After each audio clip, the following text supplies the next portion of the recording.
Hey, Dimitri here with Serg Supply. I'm going to walk you guys through today whether it's upholstering our wall panel kit with our upholstery kit or doing your own DIY project. Now, it's a common misconception that upholstery is really difficult, terrifying, not fun to do, but you'll learn today it's actually quite easy. With the right tools and a good attitude, you can get this done pretty quickly. So to get started, you're going to need a few things. Now, if you purchased our upholstery kit, you'll probably have a few more of these items, but everything else you can find on your own. We include 1/8 inch Volara foam with our upholstery kit. Any upholstery foam will do just fine as a backing for your fabric, and of course your fabric. Now we recommend something thicker like Marathon Tweed or Nassimi or something where the glue won't quite bleed through. Now moving into some of the supplies that aren't included in our kit but recommended are some gloves to keep your hands from getting glue all over them, an N95 mask if you're not in a well-ventilated area, a razor blade, a new one preferably, some sharp scissors, and you can use a manual stapler, but we use this electric stapler. It's battery powered. Last but not least, Tensor Grip F80. We found that it's the most effective glue to use, and it's pretty superior as far as adhesives go. It comes with our upholstery kit, but if you're not purchasing our kit, you're more than welcome to source this elsewhere. Okay, so today we're going to start with upholstering a backing for a Van Speed capsule kit that we sell. This same process will work for any panel you're upholstering, whether it's a large panel or something smaller. Usually we take the surface that we want to add the upholstery to, and we will lay it over our foam face up to prevent any of the glue bleeding over onto our work surface. So the Tensor Grip F80 works really well, but it should be known this should be sprayed on at temperatures between a 60 and 120 degrees Fahrenheit. So if you're in a colder climate or you're living in the middle of New Mexico desert in summer, you may want to move your workspace somewhere a little bit more manageable so you can make sure the adhesive cures and sticks properly. So we're going to start by spraying from left to right, trying to keep this 6 to 10 inches away from your working surface. I advise to start with the perimeter first and work your way after the perimeter's been sprayed. We can work our way through the center of the panel itself. Don't worry about spraying too much into the foam. It's going to get sprayed anyway. And it's very common for people to spray both surfaces, the foam and the material they're upholstering. We typically only do one because the Volara takes to this adhesive really well. All right, so we've let our panel cure separate from the foam. You don't want to leave it on here because around the edges the glue can overlap, and it's really it's kind of tricky to peel off sometimes. So now that this is cured, the way to know that it's cured is usually by touch. It's going to be tacky when it's ready. Different temperatures call for different cure times. Just to be safe, make sure it's just tacky to the touch. If it's still wet, leave it for a few more minutes. Now when I do this, we like to start with one edge at a time, and we'll just place a corner, make sure we don't have any dirt or any debris on our foam, and just lightly set it as straight as you can get it onto your foam. This next part's important if you want to avoid air bubbles in your product. Instead of just dropping it, we try to roll it on gently in the same direction. And then at that point, we can apply pressure, massage this panel onto the foam, and the glue will set immediately. So you can move on to the next steps as quickly as you'd like. So now that the panel and the foam have been joined together, it's time to trim. You want to use a sharp razor blade. If you're doing a lot of upholstery, get a few spare blades because the glue will build up on the blades and it will make for not so much of a fun time. So we like to start with the blade sticking out minimally. We don't want to overcut into our work surface, especially if you don't have a cutting mat. And we're just going to go along the outside of this panel and get as flush of a trim as we possibly can. Take extra care around the rounded edges, and if you notice your blades start to catch, get stuck, be sure to either clean it off or change it out for a sharper one. Okay, so moving on, we're going to start applying the fabric to the actual panel with the foam on it. Now, the fabric we have here is very similar to Marathon Tweed, Nassimi, or similar. We just want to avoid really thin fabrics where the adhesive will bleed through. This has a nice, thick, almost waxy backing, so it'll be really good for upholstery. So you're going to want to lay your fabric out on your table in an orientation that works well for you. And the first thing you want to do is make sure there's no debris, loose thread, anything like that that can cause any pockets or bubbles inside of your upholstered piece. Next thing I'll do is I'm going to just lay this on I'm going to test fit it in a place that I like. And once this is all good and checks out, we'll flip this panel now. And just like we did with the foam, we're going to spray the adhesive on the foam surface while it's sitting on top of our backside of the fabric.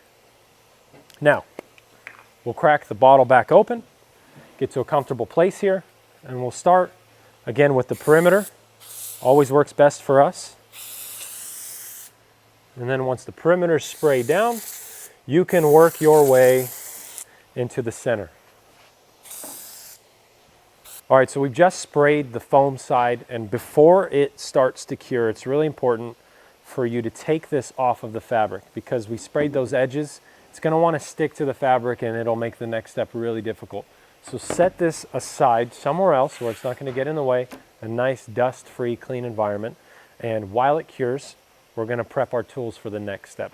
You're going to want to get your stapler, some scissors, and that handy-dandy razor you used earlier. Now that our adhesive has cured, we're going to take a little bit of time, just look over your fabric, make sure there's no dust, dirt, debris that might get in the way. And if you have a helping hand, it's nice to pull this fabric taut, make sure there's no bends or ripples, anything like that that might cause the appearance of bubbles or warps in your fabric. So what I like to do first is I'll take the most perpendicular or straight edge I can find on the panel. Some of the panels are curved, wavy. It's always more reliable to start with the straight edge. Just like we did when we attached our foam to the backing, we're going to want to put a corner down, make sure that we're pulling it taut, lay it down gently, and then we're going to roll our panel on just as before. If you have a helping hand to pull the fabric the opposite direction of your rolling, that's great. If you don't and you're doing it alone like me, you can actually start to slide the fabric with your panel as you're rolling it down to kind of keep a constant tension. And once it's on, you're going to massage it in, apply as much pressure as you need, more the merrier. And this next part is key. It's not necessary, but it helps a lot. We like to take the panel with the fabric on, and you may recall earlier we sprayed a little over the edges. We're just going to push down and roll it so that the fabric can attach itself to some of those hard to reach, hard to upholster edges. We like to do it for all the edges. Again, certainly not necessary, but you will thank me later.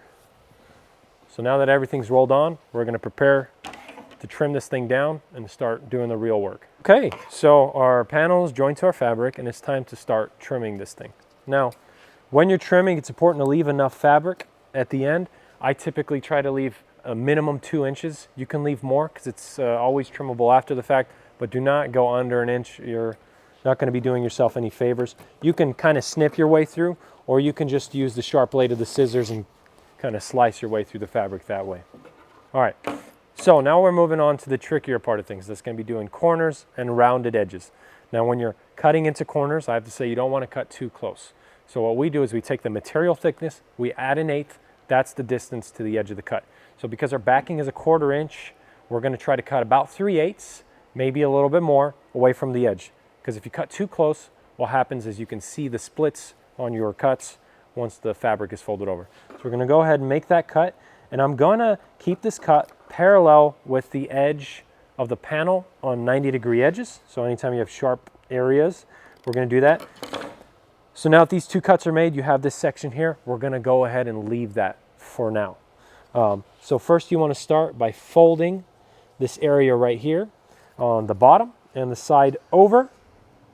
Once that's folded, the last thing you're going to grab is the corner, and you're going to pull it over the top to bring everything together. And this will be trimmed later, so don't worry about the excess. You're going to take your staple gun, apply pressure, and put a nail right there to hold everything together. Now you got a nice, beautiful, cohesive corner. We're going to move on now to something a little trickier, the rounded edge. Now we can actually get most of this out of the way here, but when we're cutting this, what you want to do is cut perpendicular. At every point that you're cutting, you want the cut to be perpendicular. So instead of doing 2 cuts like on a 90-degree edge, we're going to spread these cuts out, and we might do anywhere from 5 to 8 cuts, keeping our same spacing from the edge of the panel. And you want to work your way around the edge up until that surface or that edge is at 90 degrees. You can never have Too many cuts, aside from when your cuts or the ribbons that are sticking out are less than 1/4 inch wide, you have a risk of tearing them. So try to keep them anywhere from 3/8 to 1/2 inch wide. So now let's start folding, and we're just going to work one ribbon at a time. And you can hold it down as you're folding, and if you've got enough, you can actually start sending some staples in there.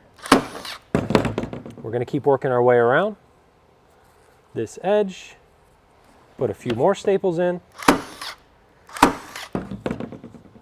Okay, and now we've made our rounded edge. Nothing's visible, and again, we will trim the back. We've gone ahead and applied staples to most of the edges. I've left one here just to quickly walk you through how we're applying these. On the tight corners, round edges, we like to put a generous amount of staples, but on some of the longer straight edges, we usually only put a staple about every 3 to 6 inches.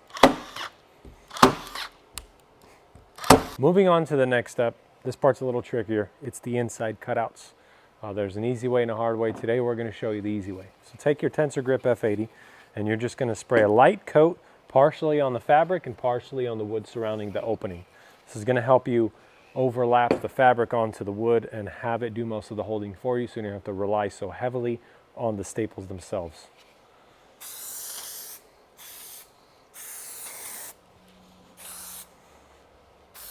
While this cures, and because the adhesive is not really in the center of the panel, we're going to start cutting out the opening. When you're going to do this, you got to be very careful to leave yourself enough fabric to work with. I know we did 2 inches on the outside. Feel free to do 2.5, 3 inches for the inside, just in case. Now, when we cut, what we typically do is we will make a rectangle that has no rounded edges and mimics the shape that we're cutting out. So I'm going to go ahead and start cutting that rectangle now. Try to be a little bit more generous around the outside edges where your curved edges are located. Just like we did the outside radius, we're going to repeat a similar process for the inside. And I like to start by cutting these 90-degree edges first. And while we left 3/8 on the outside, we can push a little closer to 1/2 inch for the inside just to be safe. These are a little bit more finicky, but just like a pie or a pizza, we're going to cut ribbons that are as perpendicular to the edge of the inside of the radius as possible. Now, because we sprayed some glue over the edge, when we actually go to fold this, that glue is going to do a lot of the work here in holding this fabric in place. So that way we don't have to rely on staples the whole way. So I'm applying some tension. I'm pulling these fabric strips back, and I'm just putting pressure down on them to hold them onto our adhesive on both ends. This is a good time for us to take our staple gun and permanently fasten some of these ribbons. Now that these ribbons are in place, you can go ahead and cut off the excess. Just try not to bring it too close to the staple, otherwise it might tear. Just a quick tip if you're doing some of the larger panels. Now, if you've purchased our wall panel kit, you'll notice that there are factory holes on the panels themselves that correlate with the factory hole points throughout your vehicle. Getting these factory holes transferred through your fabric is very important.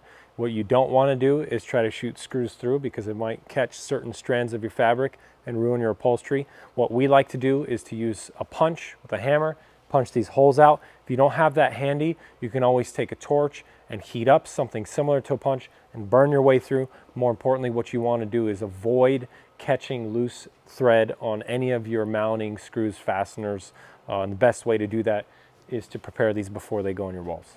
So congratulations, you've upholstered your paneling kit. Whether it's just one panel or your entire vehicle, you're ready to move on to the next steps. Now, if you had any questions on materials used, tools, techniques, or anything else, feel free to send us an email at info@sergsupply.com or give us a call. We're happy to help. Thanks so much for watching, and happy building.